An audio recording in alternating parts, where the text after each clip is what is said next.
All right, I'd like to introduce our next speaker, who was the 2021, has been and still is the 2021 McEllhiney Lecturer, Kevin McGinnis, president of Cody Chemical Company. And he has worked in the water well remediation industry for 27 years.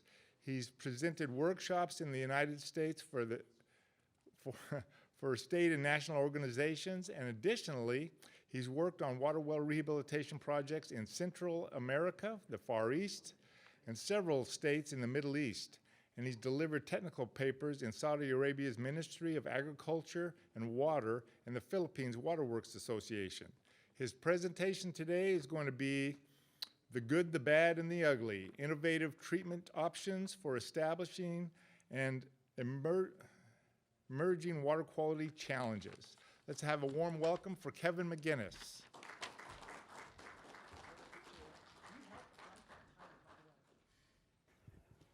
Am I on? It's funny that he's stumbling over the title because he helped me come up with the title of this, you know. It's just been a long day. He's doing a great job.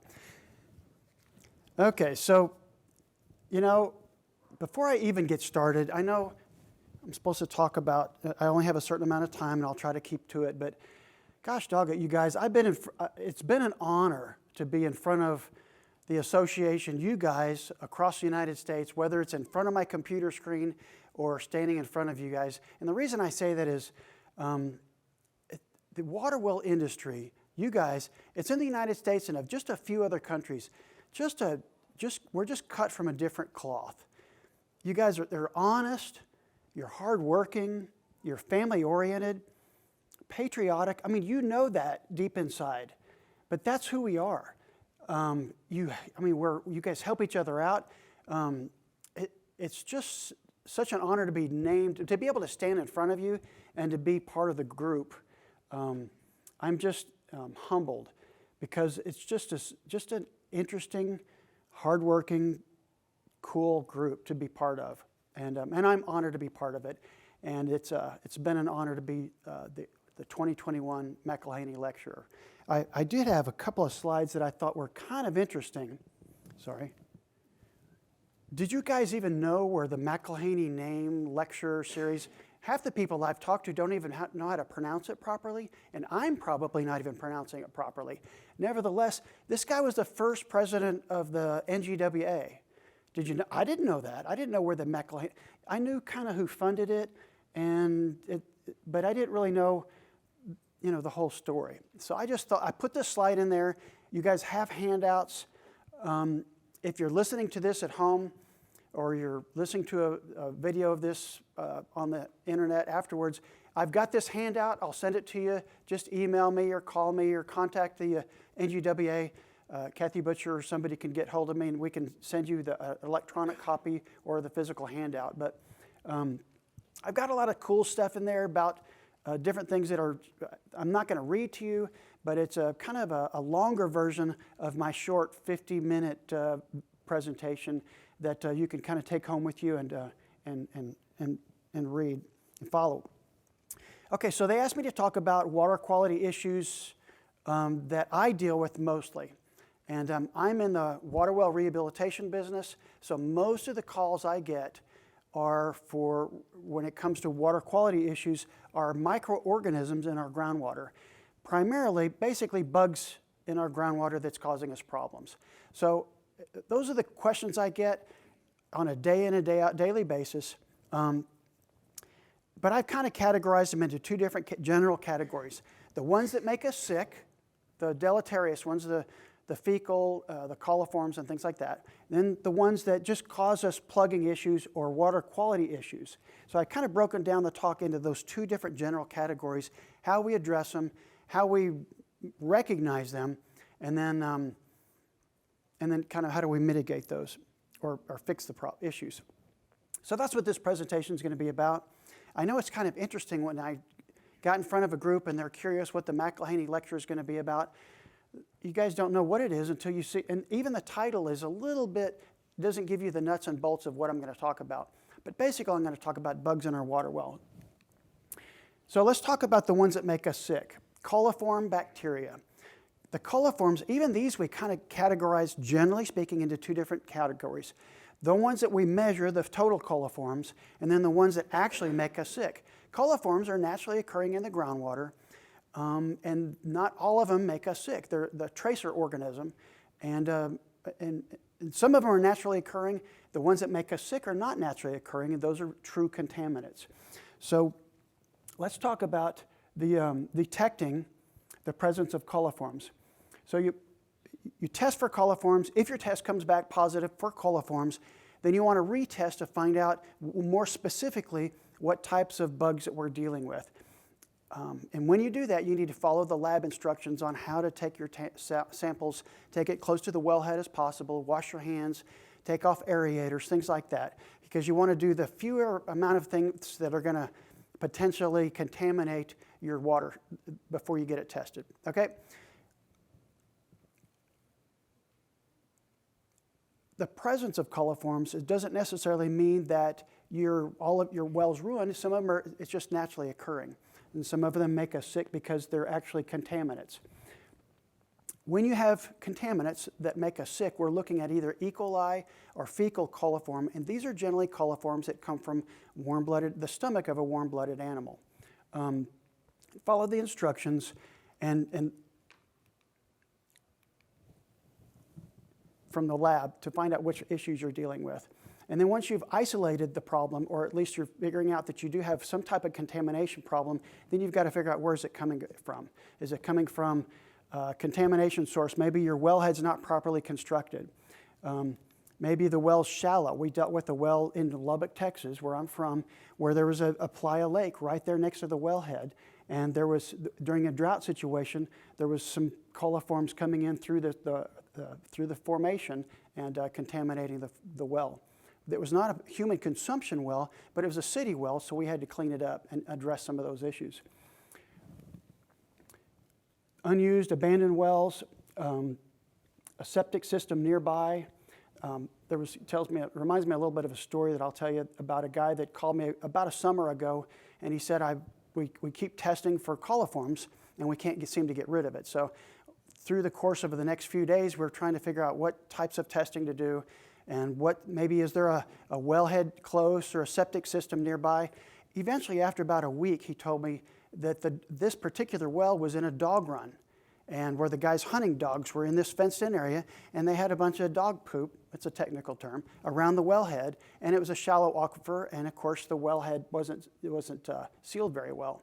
Once we figured out, once I knew that information, we moved the dogs out of the way, moved the dog run, and he went in there and resealed the wellhead, and then after more testing and more pumping, several more weeks, we were able to fix the issue.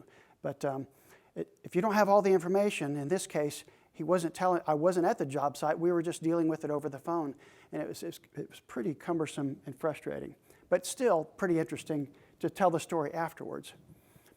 Once you've isolated and fixed the problem, you've moved the dogs out of the way, you've sealed the wellhead, then you want to talk about how are you going to disinfect the well. It's interesting because I get a lot of calls from wells that are newly drilled that are testing for positive for coliforms. These, when we test them, we usually find out they're not fecal, they're usually total coliforms, and they can present a real problem for us. One of the things, I'm in a speaking group of guys. We were dealing with some situations where we're trying to figure out how do we get rid of these total coliforms? And the theory that continues to move to the top of the list is flushing. We're just not getting proper flushing.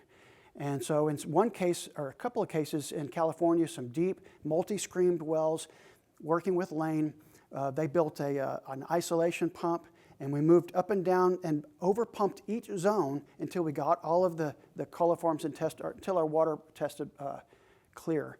We dealt with some situations in Israel, the state of Israel. The government of Israel owns all of the groundwater. So they give you your budget for the year if you're a farmer and so on. So they have very much control over their groundwater. So they have a lot of statistical cool information, but they were having problems similarly and contacted us and sent somebody over, I believe it was Merkeroth, their water purveyor, or the municipality. And it turns out They had to pump some of these new wells in this new well field for over 2 weeks with the isolation pumps and oversized pumps before they would flush to clean up, to get rid of the bad bacteria. In some cases, older wells that are maybe newly rehabilitated, or you pump and pull a pump and reset a pump, and then all of a sudden you get blamed for the well starting to test positive for coliforms, simply could be that you've removed the barrier or maybe the slime, where now some bad bacteria in a crack or a crevice is starting to seep in. So by pumping, you can either over-pump that zone and get it all flushed out, or in some cases, by pumping, you're simply, eventually it slimes over and plugs off that bad bacteria. So ironically enough, without dealing with chlorines and chemicals and all the other issues, if you'll just turn the pump on and run it, if you have a place to put the water. We were dealing with a project in Chicago during the winter time, and they had to shut down some streets in a city park, and it was, any leaks in the system were freezing and causing problems, but that eventually fixed their problems as well. So it's just very interesting. If we can't flush the well, like in Chicago, we can start talking about chlorinating water wells. And so let's talk a little bit about chlorinating a water well with the intention of getting rid of the naturally occurring coliform bacteria. Or in some cases, once you've got the wellhead sealed off with the dog run, we can get the well cleaned up using chlorination. I put this in there from the very beginning because it's kind of a guy thing. You tell somebody to chlorinate a well, or us guys, if we put a little bit in, that's going to be good, but if we put a lot in, it's going to be better. Well, a water well contractor called me and he said, I'm not going to tell anybody to chlorinate their well ever again. I said, why not? And he says, well, I'm getting sued by a homeowner. I said, what? And he says, yeah, I told the guy, he called me and he said his water, when his wife takes a shower, starting to smell like rotten eggs. So I told him to go down and get some chlorine, put it in his well, stir it up, leave it in overnight, stir it up in the morning and pump it to waste. Well, being a guy, he goes down to Sam's Wholesale Warehouse, gets a big old tub of granular calcium hypochlorite swimming pool chlorine, pours it into a small 4 or 5 inch house well, stirs it up, leaves it over the weekend and goes out of town. He comes back into town.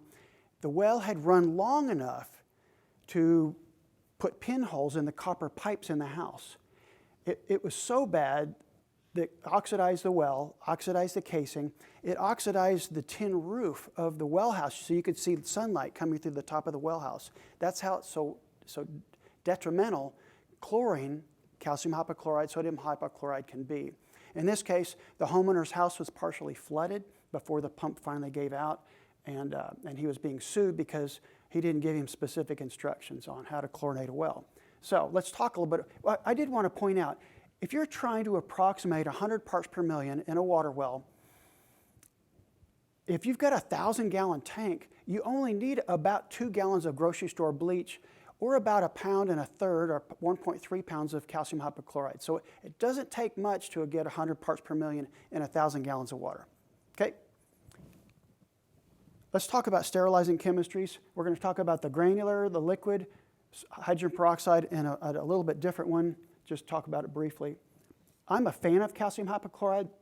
It's easy to get, easy to handle, relatively safe, relatively good shelf life. You don't want to buy it up too far ahead because it has about a 1-year shelf life. Okay, so don't buy 3 years ahead of time. And it's a graph. The curve falls off over time. So if you've had it for 8 months, it's going to be less than 65% available chlorine and so on. So use it as you need it. The downsides to calcium hypochlorite are still pretty high, though.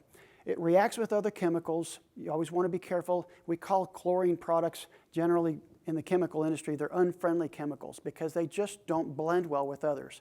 Just be real careful when you're blending. I had a call from South Carolina.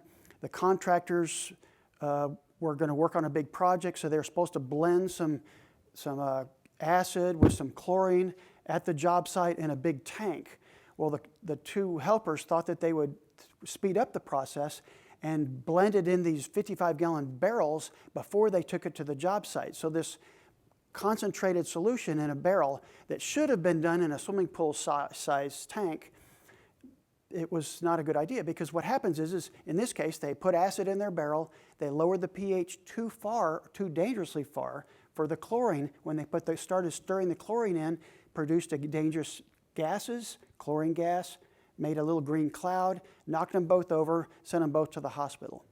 They called me and they said, what happened? I said, well, don't do that anymore. Same thing with the Bureau of Reclamation, but I don't think I'm allowed to talk about that one. So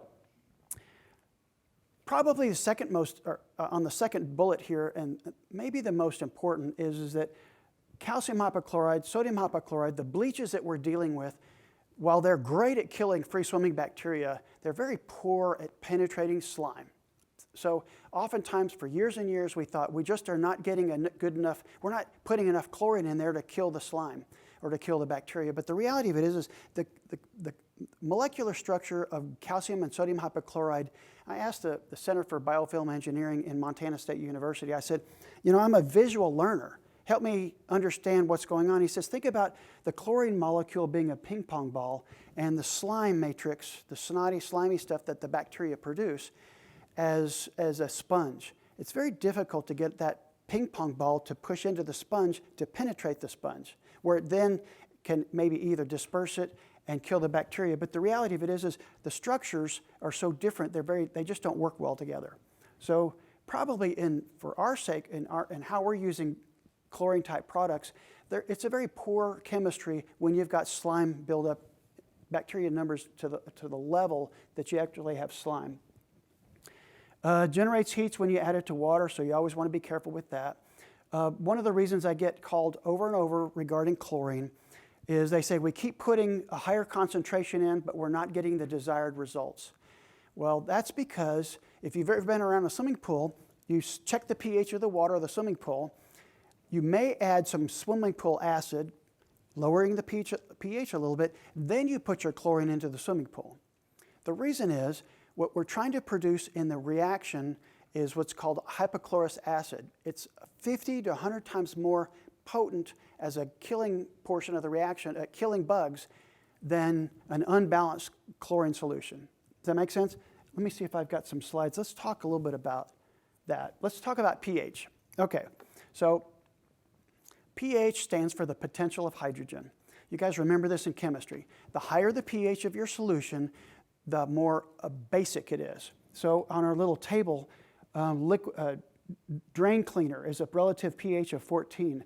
Liquid bleach has a relative pH of 13.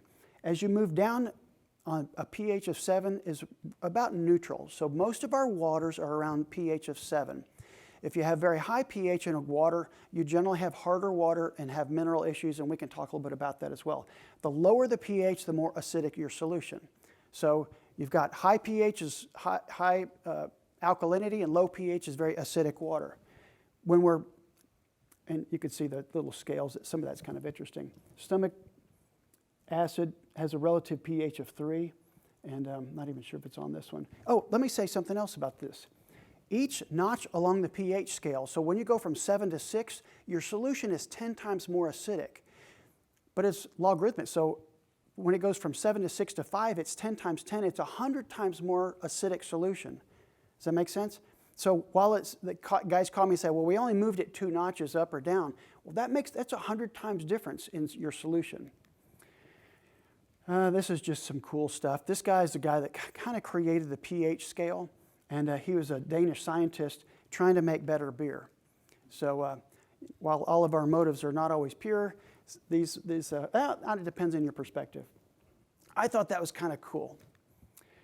So chlorine products without a proper pH, well, chlorine products in general, are not going to be able to penetrate the biofilms in general, which is the one on the right, the slime matrix. The one on the left are free-swimming bacteria, planktonic bacteria, and these bacteria we're trying to kill with a chlorinated solution, and we do that by balancing our pH with our chlorine. So the hypochlorous acid ion, let me see here. It's not going to work. The wall structure or structure of a bacteria allows water to come in and out of the walls of the molecule. But the slide after this one, why is it going so slow? Can you advance it for me? Yeah, that's the one I'm looking for. So the hypochlorous acid, which is what we're trying to create with the balancing our pH and our chlorine solution, looks from a molecular structure very similar to the water molecule. And that's what, for lack of a better word, tricks the bacteria into allowing it into the cell wall. And that's what it's doing, is it's allowing it in where it's oxidizing and killing the bacteria. Is that kind of interesting? I think it is. Okay, so let's talk about balancing our pH with some water in a water tank above ground so that we're going to create the most biocidal solution. Okay? We want our pH to be around 5 or 6 in our mix-up water above ground. And we could do that with a mild acid. We could talk about some of those chemistries. If we get our pH too low, when we put our chlorine in, we start producing chlorine gas, which is what those guys did in their warehouse, trying to shortcut it because their concentrations were too low pH and too much chlorine produced the chlorine gas. Conversely, the higher the pH, you're becoming less and less biocidal with your solution, and you're becoming more and more oxidative. So these guys that are calling me and saying, well, we went from 200 parts per million to 400 parts per million to 800 parts per million. My question is, are you balancing the pH at all? What are you doing with your pH? Well, we didn't think about that. Nobody ever told us that. So you need to balance your pH, and you're going to become 100 times more biocidal and a lot less oxidative. What these guys were doing in a steel-cased well is they're reducing the life of the well by rusting it, by oxidizing it. You know, when you store chlorine-type products in your warehouse, after a while, everything around it starts, even with the lid tightly on, everything around it starts rusting because chlorine's an oxidizer. So, we talked a little bit about the granular calcium hypochlorite, the HTH. I'm also a big fan of sodium hypochlorite, also known as bleach in its 5% solution. It's easy to get, easy to handle. Unfortunately, it has a shorter shelf life. So, and oftentimes, and the higher the concentration, 10%, 11%, 12%, we're talking about weeks. And as soon as you get it, the graph starts dropping off. The concentration starts dropping off. So you want to use it as soon as you're going to, or buy it as soon as you're going to use it. Okay? Again, sodium hypochlorite doesn't penetrate biofilms and won't produce hypochlorous acid unless you get your pH balanced. It's still not working, isn't it? So when I point it at you, that will be your cue. Hydrogen peroxide. Any of you guys using hydrogen peroxide in a water well? I'm a fan of hydrogen peroxide, but not in a water well, okay? And let me tell you why. We use a lot of it in West Texas because there's a lot of drip tape and for irrigation, for cotton. We grow about 4 million acres of cotton in West Texas. That's why we're this kind of a big irrigation hub of the United States. But in the drip tape, it's not causing any biological issues.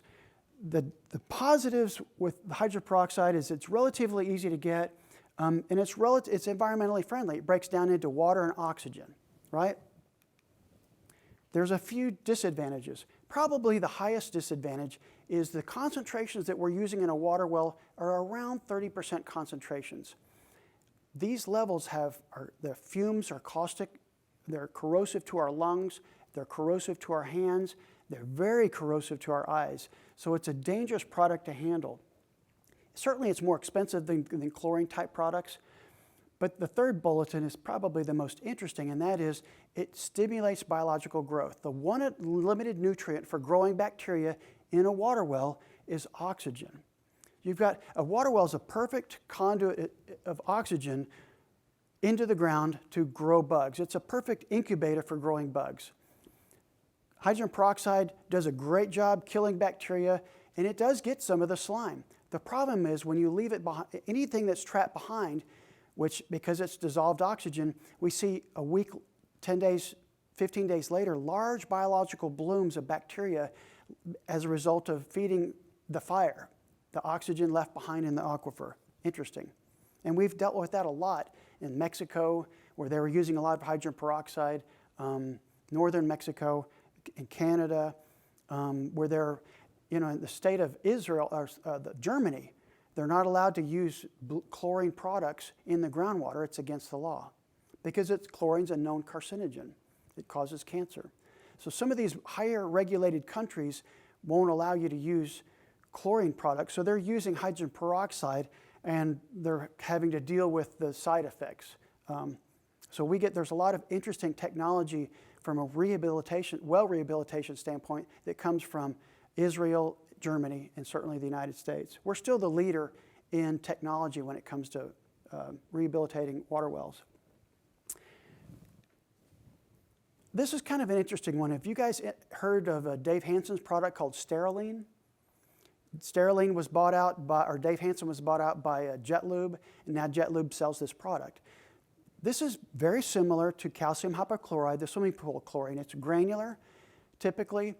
The difference is this doesn't have it has a neutral pH, and that's why Steriline is a pretty popular product. Basically what that means is if you can put a lot in the well without having, and still produce your hypochlorous acid solution.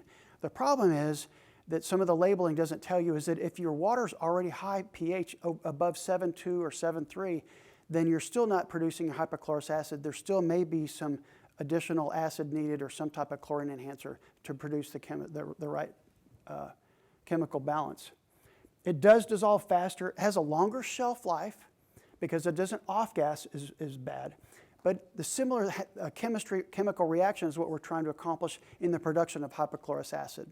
And you can only do that when your pH is balanced. Same with this product. It doesn't require a hazardous material for shipping, but it is an oxidizer. So keep that in mind when you're storing it, when you're handling it, and things of that nature. We also make one. Ours is called WellChlor Plus, but it's a pretty good chemistry. Again, it's limited in its ability to penetrate biofilms. So people say, okay, so then how do I chlorinate a well properly?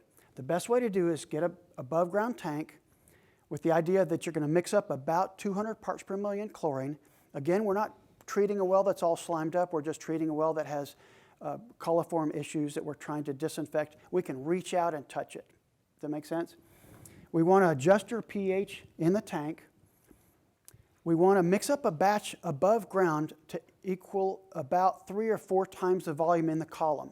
So if you've got 200 gallons of water in your column, a calculation, you want to mix up a tank 600, 800 gallons of water. There's nothing magic about the 600 to 800. If you want to do 1,000, generally speaking, we're trying to flood the well to reach out and kill many bugs as we can get. And we can, in an above ground tank, we can do that by balancing our pH and get our chemistry just calculated just right. You pour your solution into the well, you agitate it, you leave it in for at least 8 hours. There's actually another rule of thumb that says for every 100 parts per million times your hours equals 1,000. So if you're using 200 parts per million, you leave it in 5 hours to equal your 1,000. I think the reality of it is science, as we've all seen over the last couple of years, science is a process. It's not a destination. And this is not a political statement, it's just the facts. We're dealing with science above ground and below ground. So above ground, you can really calculate the chemistries, we could do all the engineering measurements, but when we get down hole, we don't know what's down there. So we just have to deal with estimated guesses. And that's what science is all about. So you make up a solution of 200 parts per million. It doesn't accomplish what you're trying to accomplish. You still get some coliforms. Pump the well for another day. Mix up another batch, maybe a little bit larger batch, maybe a little bit higher concentration, and repeat. Does that make sense? Lots of agitation is always a good idea. Pump it to waste, and so on. That's what we would consider best practices.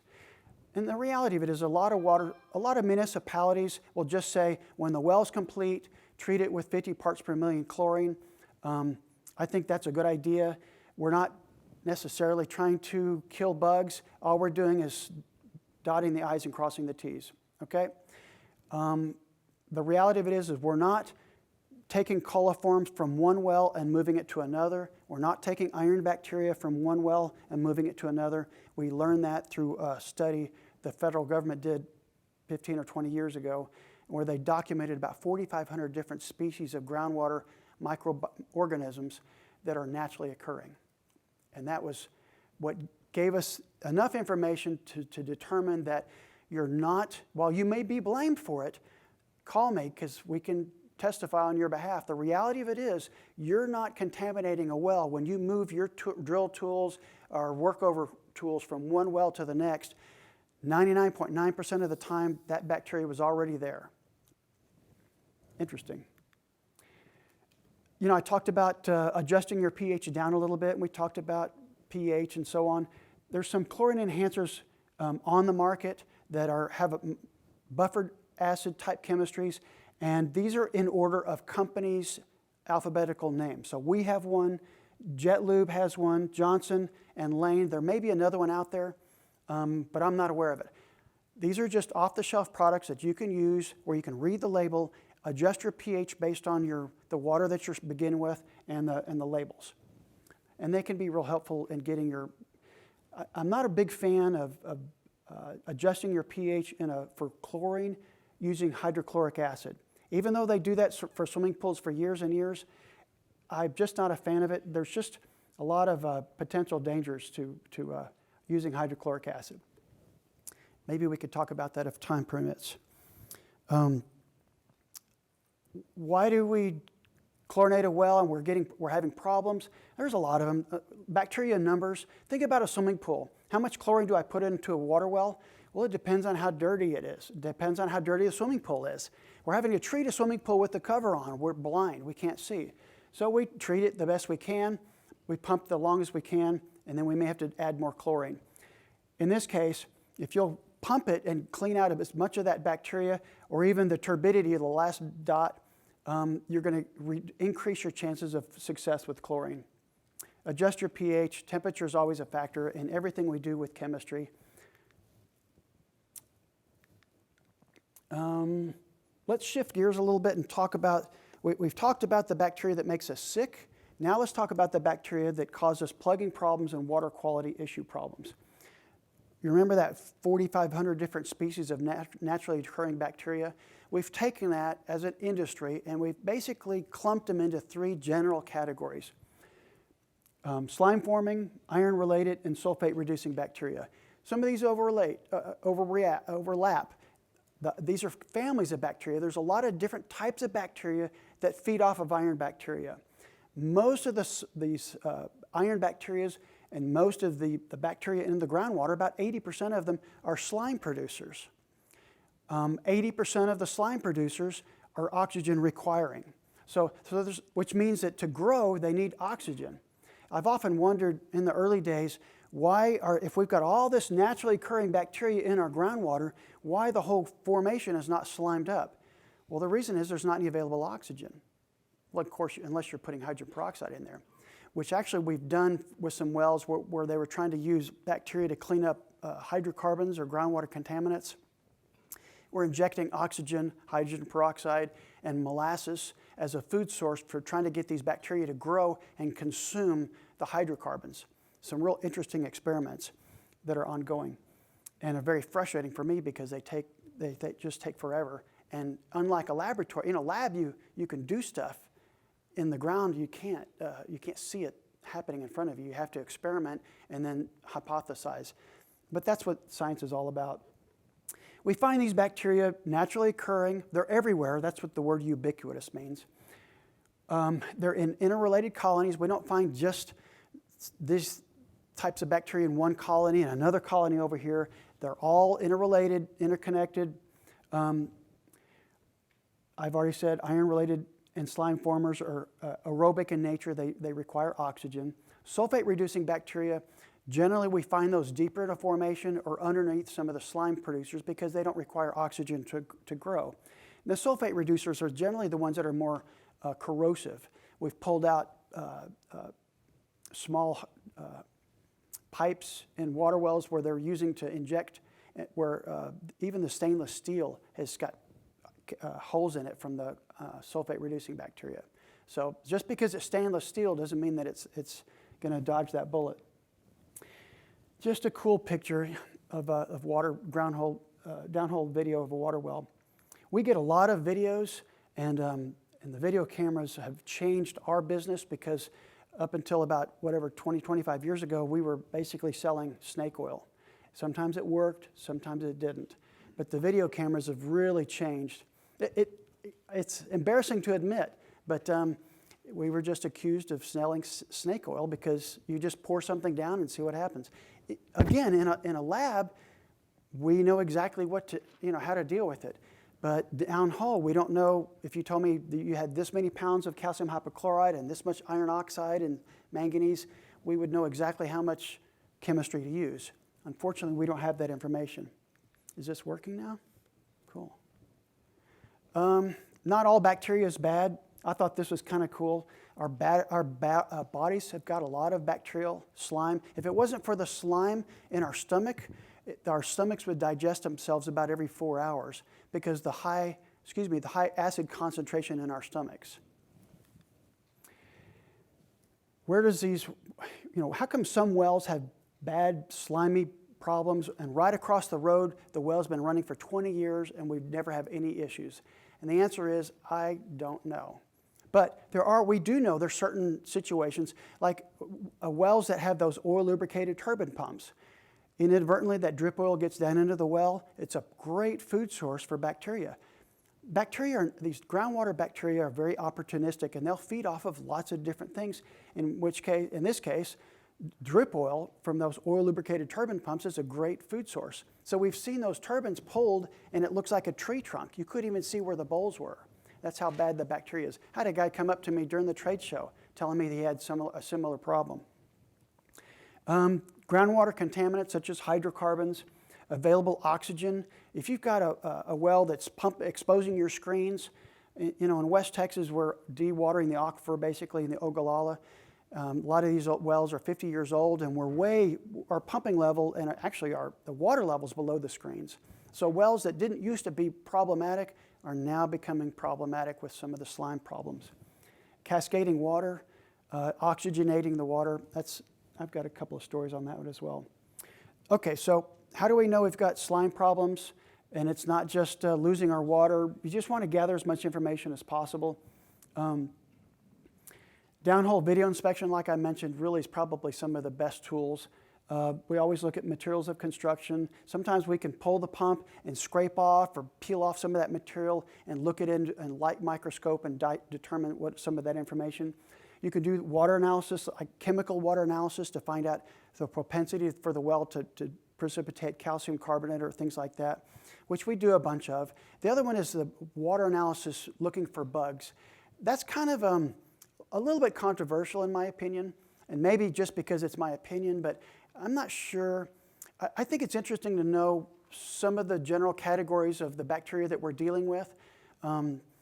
But if I went to the doctor and he said, well, we think you have strep throat, but you have an infection, but we can go ahead and give you penicillin and send you on your way, or we can do about $1,200 worth of tests to determine whether or not you have penicillin, and then we'll give you, whether you have strep throat, and then we'll give you penicillin. In my opinion, I think some of that's what's going on. Let's do some basic water analysis to find out our biological activity, and there's kind of, I think I put it in here. Every time I do a presentation for the McEllhiney, I added some stuff and took some stuff out based on feedback. This is a simple little thing you could buy yourself. The BART test, Biological Activity Reaction Test. You can get it from Hawk. You get a bunch of different places.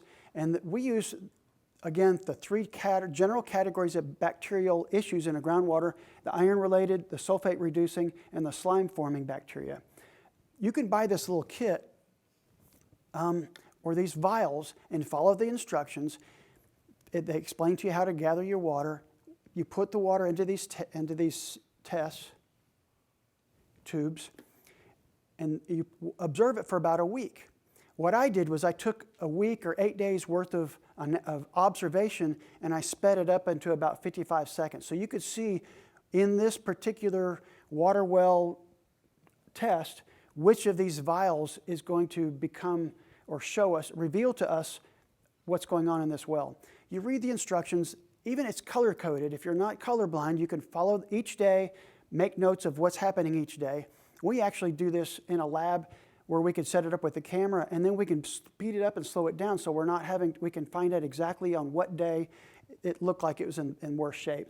In this particular case, you could see that the iron bacteria in the middle is the most severe. And we can actually, by reading the instructions, determine just how bad the bacteria is, the load in this well. And these are something you could do yourself. And it doesn't take, if I can do it, just about anybody can do it. So that's my suggestion. If you're doing a large well field or a large project, this might give you a little bit of information that you could do yourself. I like doing stuff myself because I like the chemistry of it and the trial and error. Once you've determined which bacterial issues you're having, and in many cases it's not just the slime, but most cases it's the accumulated mineral incrustation. If you went to one of the workshops earlier today, or maybe it was yesterday, I believe it was earlier today, they talked about the slime bacteria accumulating in your gravel pack and maybe on the wall of your screen, where then you're starting to get silts and fines that are moving or migrating towards these slimy materials, where they're now over time become cemented fines. And at that point, the slime bacteria is actually producing or encouraging some of the cemented deposit issues. So you want to determine whether or not you just have slime issues or a combination of mineral accumulation and slime. So once you've determined what your problem is, you want to figure out your cleaning method. Over pumping or rawhiding, surge blocking, mechanical surge blocking, brushing, high velocity jetting or percussion type tools. Here's a few of the off-the-shelf proprietary tools. Air burst. Is anybody using any of these? Air shock, shock blasting, sonar jet? Some of you? Many of these, including the Aquafreed, are being used with blended chemistries. Not just ours, but Setco's and Baroids and Johnson and so on. So you can use these types of tools together with other chemistries to really get some really good effects. Mechanical cleaning just by itself is real advantageous. Using these tools by themselves, the advantages is you don't have any chemicals to dispose of from an environmental standpoint. There are a few disadvantages. Sometimes it's hard to get the amount of energy you need from these types of devices or mechanical tools to pulverize these hard cemented deposits to the point where they then can be mobilized out of the gravel pack. So, and I think I've got a slide on that one as well, if I push the right button. I borrowed this out of the Johnson Bible, the Johnson book, and they're promoting their wire wrap screens, but basically it's showing how energy that originates inside the casing or the screen, it can be deflected by certain types of screens. But the reality of it is that we're losing energy with our screens, and even in rock wells, we're losing energy. Another cool picture, I've got so many of these rock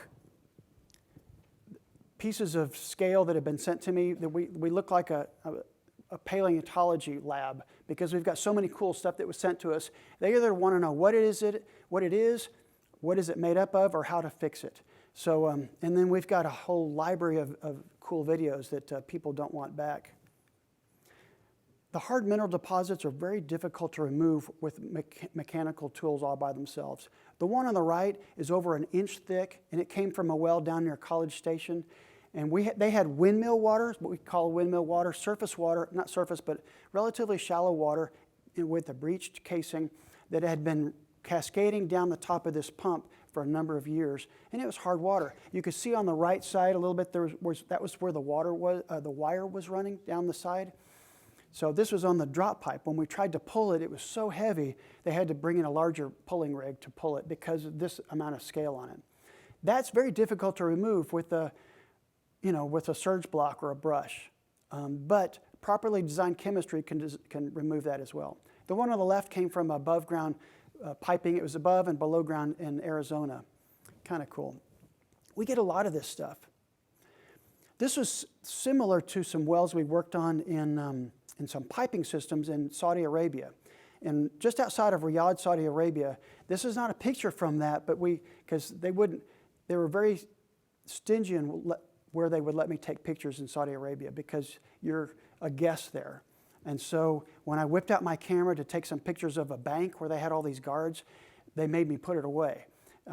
There was several buildings where I wanted to take pictures of, and their assumption is that if you're taking pictures, you're maybe wanting to come back and do something harmful to the country. So they're just real careful. In this, about 70 kilometers outside of Riyadh, Saudi Arabia is the largest dairy in the world. And they're pumping water out of the ground to cool their cows and to grow alfalfa. Well, as you'd imagine, they're running out of water. So they brought these oil field company came in and they drilled several wells over 2,000 meters deep, which is a little over 6,000 feet. The water was very hot and very corrosive. They had to use totally stainless steel drop pipe, pumps, and everything was stainless steel. Otherwise, it was getting ruined. They tried all of these coated pipes and coated pumps. It was real interesting. What they're doing is they're pumping the water out of the wells into these tanks. They're aerating it to cool it, and then from the tanks they're going out to the alfalfa fields and all these places. Well, they're having to replace their piping because they were oxygenating the water and then running it down through miles of pipe, kilometers of pipe, and this is what they were dealing with. They were growing back bugs, and it was just very interesting. They're trying to figure out what they could put in their system that they could clean out without having to replace all of these above it. Most of them were a below ground piping system because of the heat. Just real cool, interesting. And the bacteria that we're finding in these other countries are not any different than the bacteria that we're finding in the United States. So just cool stuff. Okay, so let's speed up just a little bit and finish talking about how we're going to get rid of the slime bacteria. Now again, if it's free swimming, we can chlorinate it, planktonic. Once it's sessile, once it's in the form of an attached bacteria, we're going to have to attack it differently. So again, I'm going to talk a little bit about pH, so I want to remind you, if you don't remember your chemistry, the lower the pH, a little bit different table. The lower the pH, the more acidic the solution is. Stomach acid has a relative pH of 1. Battery acid has a pH of 2. Isn't that interesting? Your stomach acid is 10 times more acidic than battery acid. All the way up to milk and pure water has a relative pH of 7. The higher the pH, the more alkaline. Hair remover is similar pH as household bleach. Kind of cool, right?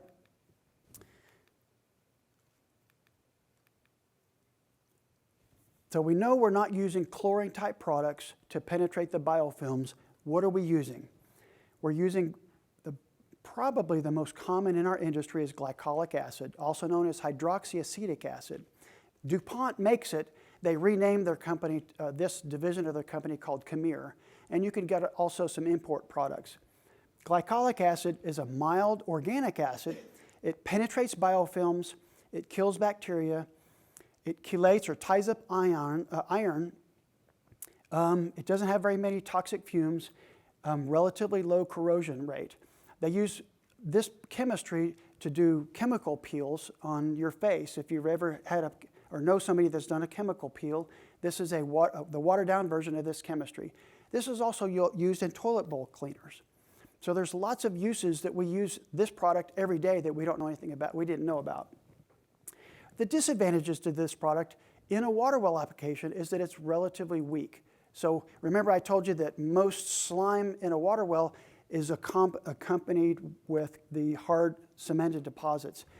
We acidized a water and lost production.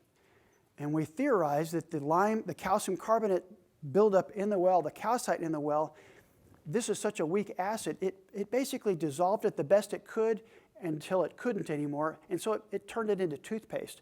And so that calcium carbonate and limestone formation sagged into the water-bearing formation and plugged it all off. So we came back in with hydrochloric acid, dissolved all of that toothpaste and calcite out of the way, and then came back in, and actually we ended up doing them together, both of the mineral acid with an inhibitor along with the glycolic acid. Acetic acid, also known as vinegar, can also be a good chemistry. You have to be careful with acetic acid, at least when you're using vinegar. Talked to a guy after a project or after a workshop I did this year, and he said that they used vinegar in a well because they had read how great of an idea it is to dissolve scale as well as penetrate biofilms. The problem is it becomes pretty easily becomes converted to a food source for naturally occurring bacteria, and that was his situation. They had a week and a half later had a large biological issue, and it was kind of a mess. So I like vinegar in a water well. If you've got somebody like that guy that called the contractor and said, my water's starting to sink, a little bit of white grocery store vinegar and a little bit of grocery store bleach would clean that up pretty well. Real simple, someone can do it themselves. Just don't mix them above ground because it produces toxic fumes. Does that make sense? So, organic acid, glycolic acid, these are proprietary blends that you can buy off the shelf that I don't recommend using them by themselves. I'll recommend using them with a mineral acid such as phosphoric, hydrochloric, sulfamic, something like that. These again are in order of company name. Baroid has one. You guys are familiar with the Baroid products. Setco has one. We've got a couple, Jetlube, Johnson, and Laval. Does that make sense? People ask me then, what would be the step-by-step procedure for cleaning a well? Well, obviously you'd pull a pump, video the well, do some pre-cleaning mechanically with your percussion tools or brush, bail it to the bottom or suck it all out, blow it all out. Put your chemical in, either injecting it, pouring it in from the top, depending on how deep it is and how large the project is. Agitate aggressively. Monitor your pH. If you're using an acid, which most of the time we are, you want to keep your pH below 3 during your treatment period. If you're agitating and you check your pH, say first thing in the morning the next day, and the pH is above 3 at 4 or so, add a little bit more chemistry and keep going. You always want to agitate before you check your pH. We worked on a project and they said they were running out of acid so quickly. Each morning when they came, it was all spent. Well, what was happening was that most of our chemistries that we're dealing with have heavier than water, so they're settling to the bottom of the well.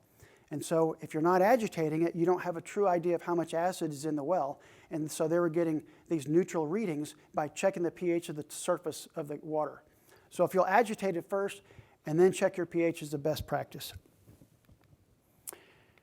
Develop the well. Somebody's workshop talked a little bit about developing the well, developing all the fines. As you would imagine, over time, these materials that are these silts and fines, as the wells begin to plug, say you've got, let's just make up some numbers, you got 100 holes, and you got 100 gallons of water coming through, and over time, now you've got 10 holes plugged, you've got 90 holes still producing 100 gallons a minute. So now what you're doing is your velocity of the water changes in the formation. You're mobilizing material, which now is getting sucked up against your slime, up against your screen. Over time, now you've got, and then it starts snowballing. Now you've got 80, now you've got 60 holes open, and so on. Once you've acidized the well, you've removed all of the material. Now you've got to develop all of those fines that are sucked into your gravel pack and spend a lot of time developing that out of the well. Does that make sense? I think I'm getting real close. Video the well. You want to take a picture of that? It's also in your handout, but you might need a magnifying glass to read it. Does anybody have any questions? Yes, sir. You touched on hydrogen peroxide earlier. Yes. Where does hydrogen peroxide fall on the pH scale? Do you want me to repeat that? Or you could, if you've got a question, you can stand at the microphone. Most people don't. Most people would rather sit. I think it has a neutral pH. Second part of that, how dependent is peroxide in the treatment to pH in water? Is it as sensitive as chlorine and the other chemicals we discussed? No. Peroxide's a great chemistry if it just didn't, so the question is, sorry, we just talked about that. So we're talking about peroxide in a well. You know, how does it affect what is your pH? Do you need to adjust the pH to get it to work properly like you need to produce the hypochlorous acid? Peroxide's a totally different chemistry. It's going after the bugs totally differently, and it's not a pH adjustment. There's not any pH issues there. If it wasn't for the fact that it it deposits or leaves behind dissolved oxygen. Peroxide would be a great chemistry to use because in many cases it does penetrate some of the biofilms. So, and there are some cases where we're using, people in the United States are using peroxides with acids to rehabilitate water wells. The problem is I usually get called when there was a problem. So I don't usually get called in those projects where they had lots of success. I usually get called when things blow out of the hole. And so, it's kind of like asking an insurance question to your insurance guy, because those are the guys, how often does a tornado hit your house? But if you're an insurance guy selling insurance in the Midwest, you've got a lot of stories to tell. And so I've got a lot of stories to tell. A lot of people have called me with problems. And I just think it makes for an interesting situation because I hear all what should have been done, and we've testified in some situations. But even using acids and bleaches together in a well where you're putting in large amounts of sodium hypochlorite and then you're following it with large amounts of acids, diluted acids. In a laboratory, it's not a bad idea, but downhole, there's a lot of things that can go wrong. And some of the gases coming out of the wellhead can be, it's an uncontrolled reaction. And you find oftentimes people get hurt. And while some of the chemistries are really cool, the reality of it is a lot of what we're dealing with is a double-edged sword. We're trying to get the safest chemistry to accomplish the most we can in the shortest amount of time. And there are things that we can do that are not very safe, but can be really effective. We're just trying that balancing act. Yes, ma'am. Okay. Her question was, where do you store chlorine-type products if it oxidizes or rusts the equipment around it? That's a great question. Store it away from any type of metal equipment. Store it away from acids. Calcium hypochlorite, sodium hypochlorite are always off-gassing. If you buy swimming pool chlorine at Sam's Wholesale Warehouse in a big bucket, the lid screws down, but it doesn't screw down tight because it's off-gassing. It's an unstable molecule that they've tried to stabilize it with the calcium.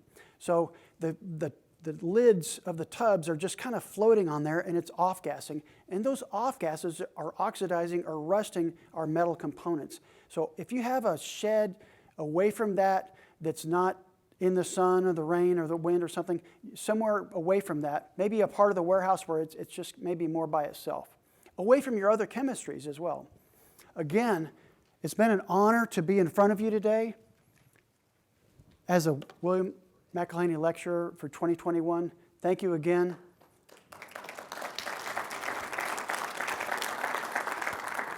So I'll step over here so we're in the camera. I want to thank Kevin again and give him his McEllhiney plaque. My question to you would be, who thought up these code numbers? Why not 5, 6, 7? Those are tough. Well, they don't want anybody to break the code, apparently, Right? yeah. I know I would. Thank you very much. Thank you so much for coming.